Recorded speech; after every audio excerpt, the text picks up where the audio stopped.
So I finally had a chance to get down to SeaWorld Orlando and actually get some ride footage and actual ride time on Penguin Trek. So I decided to review on it. Overall, I would say that I'm not disappointed with the ride because I kind of knew what I was getting myself into, being that it's a family ride. But what I will start off and say that the theming on this ride is pretty great, even down to the queue line. My favorite part about the queue line, they have like things you can read and interact with, like doing like the waits, because this line can actually get a long wait. But my favorite part about the queue line has got to be the AC inside the building because if anyone knows, if you've ever been to Florida, it gets hot in Florida.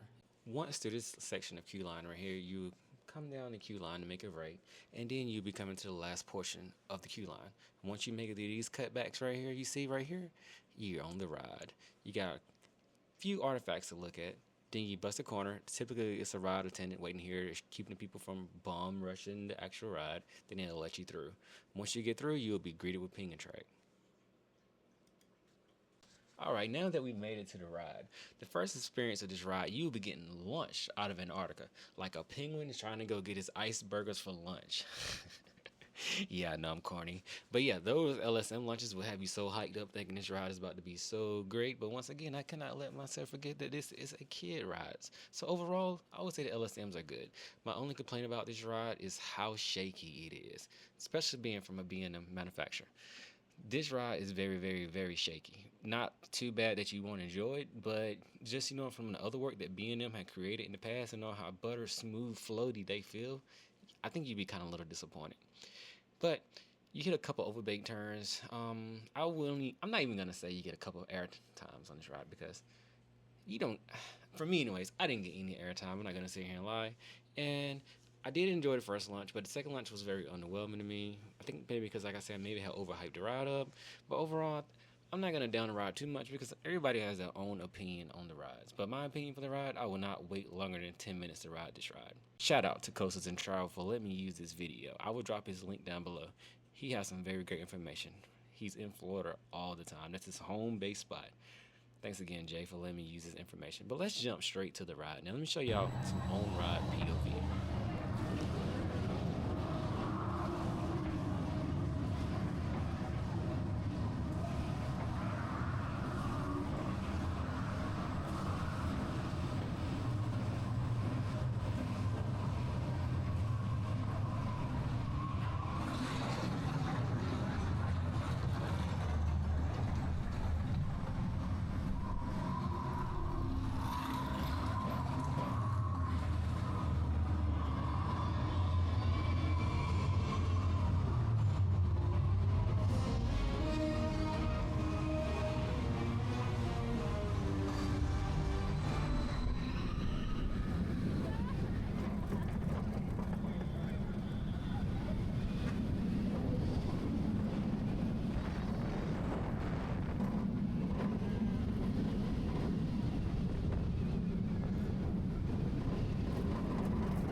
Once you're off the ride, one thing that I really, really dislike again about the ride, it forces you to walk through another exhibit just to get off the ride. Like if you're in a hurry, you kind of messed up because I had to wait a few minutes one time.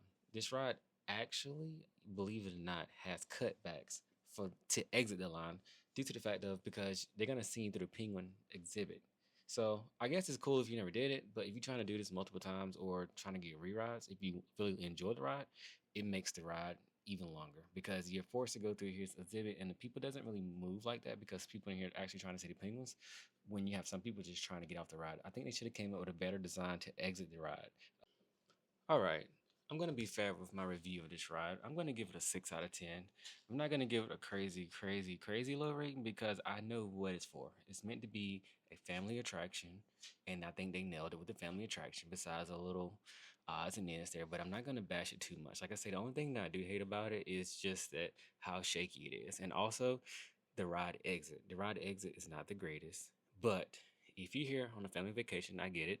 It gives you an opportunity to skip the actual line to wait to go to see the penguins because you get to ride a coaster, then you get to go straight into the penguin exhibit. So I guess that could be a plus. But I'm looking forward to seeing what else they have more to offer and in the future with family thrill coasters because I have ridden some family coasters that's actually better than Penguin Track, but this is not here to knock Penguin Track.